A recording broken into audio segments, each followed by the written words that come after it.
አይደለም። ምክንያቱም መሞት ግልጽ ነው፣ በቃ አይቀሬ ነው። እና ብዙ ነገር የሚያስፈራን ምንድን ነው ካላችሁ በቁማችን ሳንጀምረው የምናልፈው ህይወት ቀይ በጣም ያስፈራናል።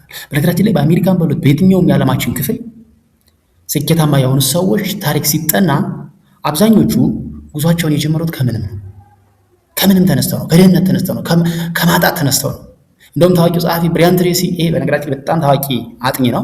ይህ ሰው ኖ ኤክስኪውዝ በተሰኘው መጽሐፉ ወይም ደግሞ ምክንያት የለህም በሚለው መጽሐፉ እነዚህ ዛሬ ላይ የምናያቸው ስኬታማ ሰዎች ወይም ደግሞ የመጀመሪያ ትውልድ ፈርስት ጄኔሬሽን ሚሊዮኔርስ ይላቸዋል እሱ።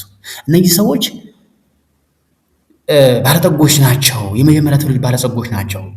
ይህ ማለት ምን ማለት ነው? ከነሱ በፊት የነበሩ ቤተሰቦቻቸው ያልደረሱበት ደረጃ ላይ የደረሱት ከምንም ተነስተው ነው።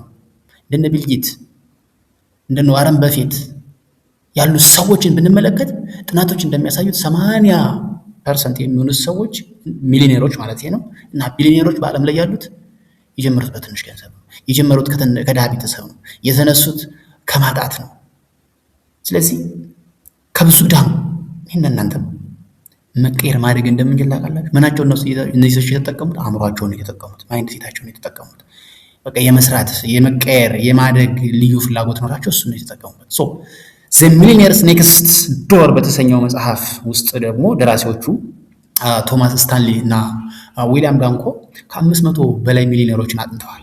እና እነዚህ ሰዎች በጥናታቸው ያረጋገጡት ነገር ምንድነው? 86% የሚሆኑት ሰዎች በተለይ ምን አሉ የሚለውን ነገር ሲያብራሩ እኛ ከሌላው የተሻለ የትምህርት ደረጃ፣ ከሌላው የተሻለ እውቀት የለንም፣ ከሌላው የተሻለ ብልህነትም የለንም። ነገር ግን ከማንኛውም ሰው በላይ ጠንከረን ለመስራት የሚያስችል ቆራጥነት ማይንድ ሴት ነበረን አለን።